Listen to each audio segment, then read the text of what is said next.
It is my daughter's birthday today, so I am going to dedicate this to her. I'm going to talk about her a bit. I talked about her a lot in the past when she was small and especially um, in her teens, I guess.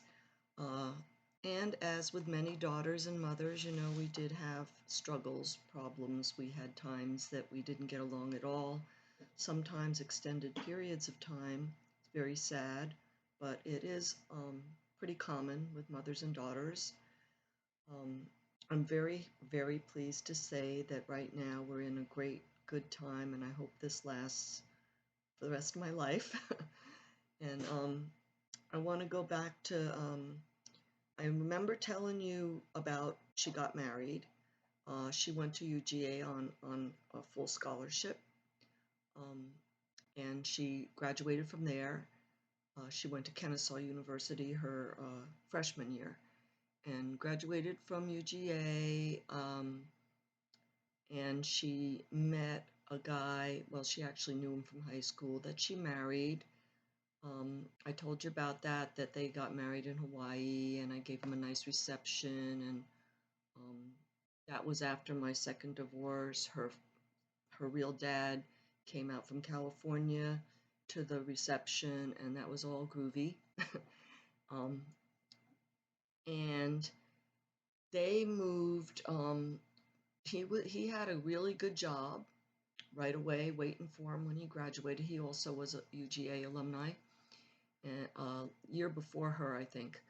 Um, and they moved to a house in Atlanta. I guess it's Midtown, downtown area, off of Ponce de Leon. It was a rough area. They had a very nice house, but they had to have the steel bars or iron bars on the windows, and they had the iron gate to the driveway and all.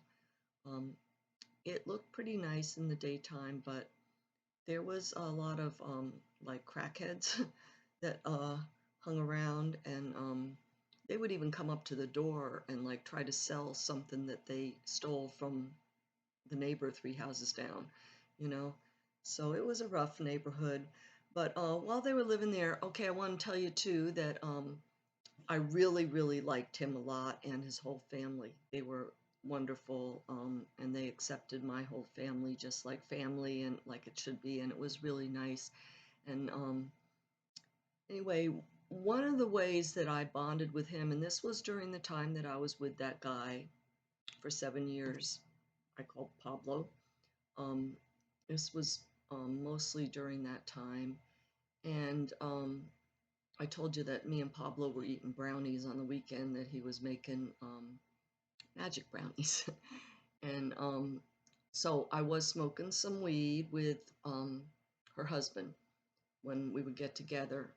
And it was good because that was our time, that was like our bonding, because she didn't, my daughter, she never really, once she got into college, I think she stopped all that stuff and she hardly did anything like that at all. She was really very clean with her body, you know. Um, anyway, so he liked it that when he got with me, I would smoke a little weed with him, and we would laugh and hang out together, and it was all good. Well, during that time when they were living there, I got called for jury duty, and I was put on the jury. It was a medical malpractice suit, and it took several days, maybe the whole week. And I lived up, near Alpharetta area, and it was a bad commute to have to go downtown and have to be in the courtroom like at 8 o'clock in the morning or whatever. It was like really hard. So they let me stay there with them because they were real close right there in Atlanta. So I stayed with them that week. It was very nice. We all got along real well. I want to tell you a funny thing about the jury duty. It was a good experience. Everybody should do it. I know nobody wants to because it's inconvenient. It was inconvenient for me, but I'm really glad I did it. It's our civic duty and all that. We should do it. That's what makes our country great. Um, so I was happy to participate, and it was a sad case, but I wanted to tell you this one funny thing. Um, okay, you know how sometimes you women especially, sometimes when you go to public toilet, you might put toilet paper on the seat, right? Well, I did that one day when I was on jury duty. And you know how it is in the courtroom when the jurors come in, like everybody's watching you. You know, when you come in, everybody sees you. It's like out of respect, right, for the jurors.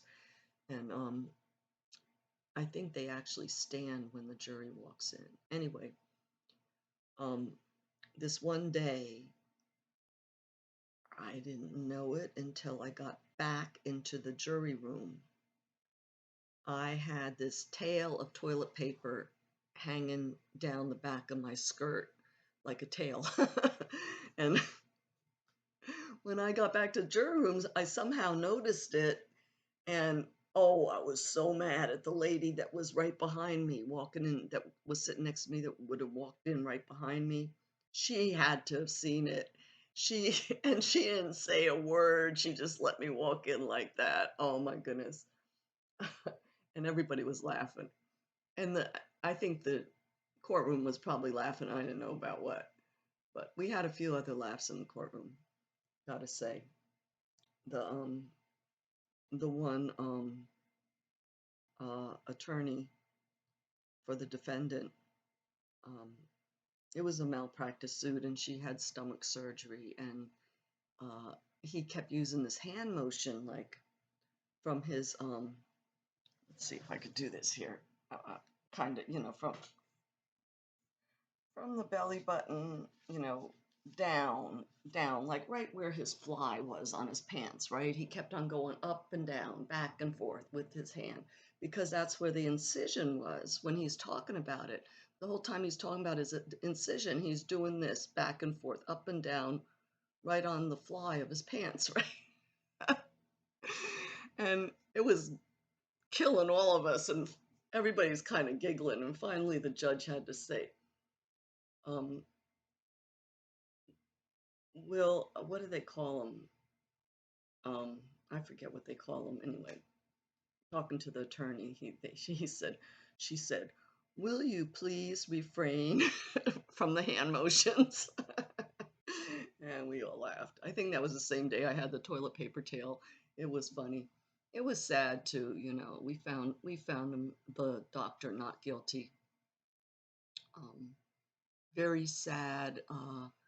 The lady had went through a lot of suffering, um, but really couldn't blame it on the doctor. The doctor uh, was very experienced, and um, it's just the risk you take when you have surgery that something might go wrong. I don't think it was malpractice. I think it was just very unfortunate circumstances.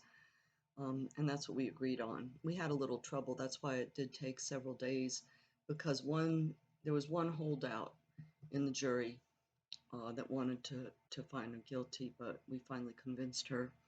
So that was that. Um, and then going back to my daughter, okay, unfortunately, they divorced after some years. Um, like I say, I loved him, I loved the family, but I always from the beginning kind of didn't feel like it was really a perfect match. They were just different in some ways. I mean, she was a vegetarian mostly. She was eating a little turkey and chicken, I think. Uh, but basically, she was raised vegetarian, and he was he used to say, "I'm a carnivore," and he was actually a hunter. He would kill a deer every year and eat the venison all year round, and she really tried, and it wasn't only the food. They were different in some ways. He was more um, probably, I would, in my assessment, um, more conservative, more traditional, and she was more out of the box, more of a free spirit. And the longer they were together, they grew apart. I really do believe she tried real hard to accommodate him and, to make him happy. I don't know exactly, of course, but that was my assessment of that. But it broke my heart because I did love him and I loved his family, and uh, our whole family, was very sad about that. Divorce hurts all the way around. Um, and then another horrible, sad thing happened was very soon after the divorce. His sister was killed in a car accident. She was very young, in her like early 20s, I think. Beautiful girl, very sweet. I felt like she was part of our family, and she was killed in a car accident. And um, because it was so soon after the divorce and everything, there was a lot of hard feelings and all. Uh, but my one son and I went up. They had moved. Um, they moved to the border of North Carolina or South Carolina. I always get those two mixed up. Anyway, um, my son and I went to that memorial, and I just hugged that lady, the mother, and cried on her. Made a big scene. I'm sure. I'm not a crier, but it all had to come out. I was so sad about the divorce and so sad about her and so sad to lose that whole family. Um, but life goes on. Also, during that time when they were married, he got a transfer to Charlotte. I believe that's North Carolina. It's only like 4 miles from Atlanta. And one day I went to visit them there. It's only 4 hours, and I went by myself, but I told you I have this horrible chronic Epstein-Barr disease, which causes severe fatigue. Might not sound like that sometimes, all the fun I was having that I told you about in some of my previous episodes, but I really never had in my whole adult life really good stamina. Um, and just that 4 hour drive, this is an example, I had to stop, pull over twice, and take 2 naps to drive 4 hours from Atlanta to Charlotte. But I went there, stayed, I don't know how long, a couple days, um, and that was nice. But it was around that time that I started noticing a change in her. And she did make some new friends there that might have encouraged some change. I have that feeling. Anyway, so after her dad died and she was divorced and all, she made a decision to go to live in and go back to school in Northern California. Now, after she had graduated, um, you know, her husband had a real good job, so she didn't really uh, pursue what she had accomplished in college very much. She did write a book, but as far as working goes, she just worked a few different places here and there. Like, um, she didn't have to make a lot of money because her husband was, but she did work, and she just worked at jobs that she could enjoy, like the jewelry store and the bridal salon and whatever. Good for her, right? But then she decided to go for a master's. Um, Her first degree was in English, and she did not want to teach. So she decided to go for a master's in another profession. And she went out to California on her own and started going to school in San Francisco. And she did get her master's, and she had to go through a couple of years after that for her um, internship and all that. And then she she had to work under supervision for a while, and she finally got to the place, praise God, where she is now. She has her own private practice, and she's doing wonderful. I'm so proud of her. She was a hard worker. She was always very academically inclined and worked real hard for it, and she got it. Took her a long time, and she had some drawbacks in between, but she made it, and she's there now, and I'm so proud of her. I love her so much, not just because of that. I mean, so many reasons. But I did go out uh, for her graduation. I spent a few days there, a week maybe, I don't know. But she had a roommate, a girlfriend at that time, and she took me to a couple beaches and showed me around San Francisco, and I met a couple of her friends. And she took me to the redwood forest, the sequoias. I think it's called Mur, M-U-I-R, the park, national park, probably.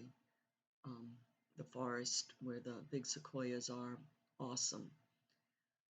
So then she met this wonderful guy who well, there's one in between, I think, somewhere in between that lasted not long, but then she met this other wonderful guy who she's been with a long, long time now, and I love him dearly. He's awesome, and they're a better match. Um, he actually kind of looks like us. I mean, he looks like he could be her brother. You know, he very handsome, and he's been good to her. And they seem to be very much in love, and I'm so happy about that and thankful, very thankful. But my daughter also uh, it has a good heart where she um, does a lot of volunteer work. I mean, she spends most of her free time doing volunteer work, helping other people, and that's beautiful. Um, so when she first got into this thing called the Art of Living, she was telling me about it. I was interested and I wanted to know what she was into. And there happened to be a seminar going on in Atlanta. So she told me about that, and I went. Um, it was like, it was a few $100s. Um, I'm thinking it was like a whole weekend. It was definitely more than one day. It was 2 or 3 days or maybe more. I don't remember.